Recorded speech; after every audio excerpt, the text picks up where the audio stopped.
माधवदास जी की इतनी प्रशंसा होने लग गई थी कि जब वो प्रवेश करते जगन्नाथ जी के मंदिर में तो लोग जगन्नाथ जी की जय नहीं माधवदास जी की जय बोलते थे महाराज। इतनी कीर्ति फैल गई उनकी।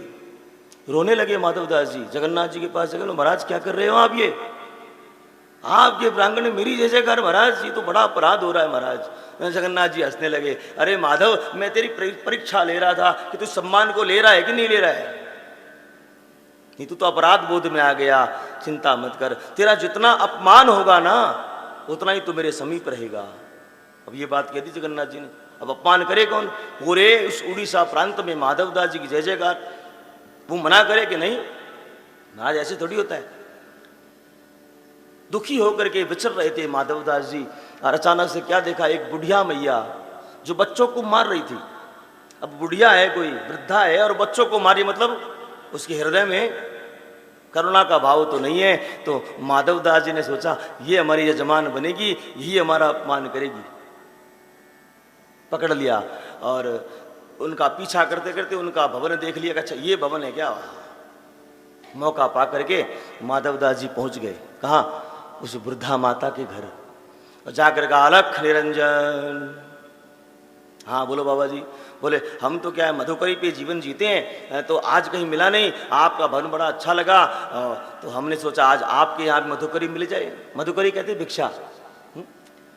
तो माता जी गई अंदर, ला करके वो प्रसाद दे दिया।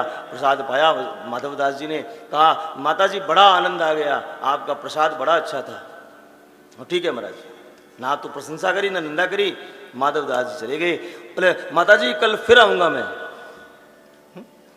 तो माता अच्छा बोला, कहा कुछ नहीं, मन में विचार कि आपके पिताजी की जमा थोड़ी यहाँ पर कल फिर आओगे, आना कल देखते हैं।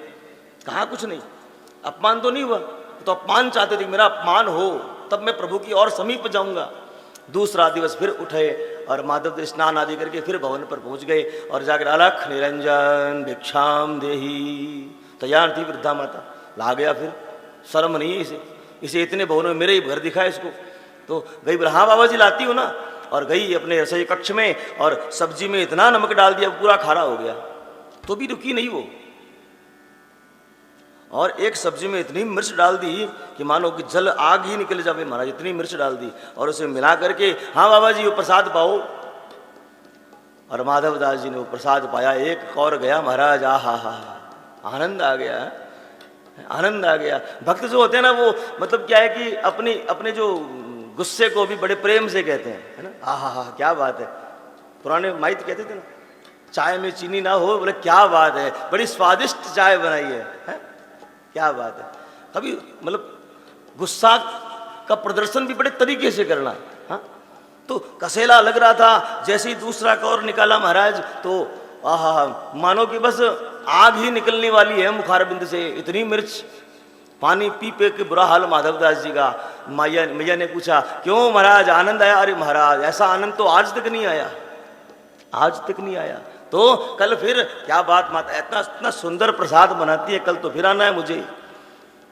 और माधवदास जी वहां से निकल पड़े। मैया ने बोला कैसा ढीठ है, शर्म ही नहीं है, पता नहीं हाथ धोकर नहीं है, नहा धोकर पीछे पड़ गया है हमारे, आने दो कल देखते हैं इसको। माधवदास जी फिर पहुंच गए महाराज वहां पर।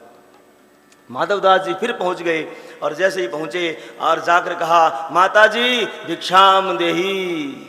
और माता जी का आज मूड पहले से खराब था, किसी कारण से पहले से लड़ाइयाँ घर में चल रही थी। जैसे ही माधवदास जी ने कहा भिक्षाम देही, पोछा लगा रही थी महाराज, उसी पोछे को मुखारबिंद पर फेंका। जैसे मुखारबिंद पर फेंका, सामने से माधवदास जी हंस पड़े। महाराज ये बात हुई ना माता जी, यही तो हम चाहते थे, ये अपमान हम चाहते थे आपसे, लेकिन आप 2 दिन से हमारी सेवा शुश्रूषा में लगी थी महाराज। ये होते हैं भक्त जो अपना अपमान करवाना चाहते हैं, सम्मान नहीं चाहते।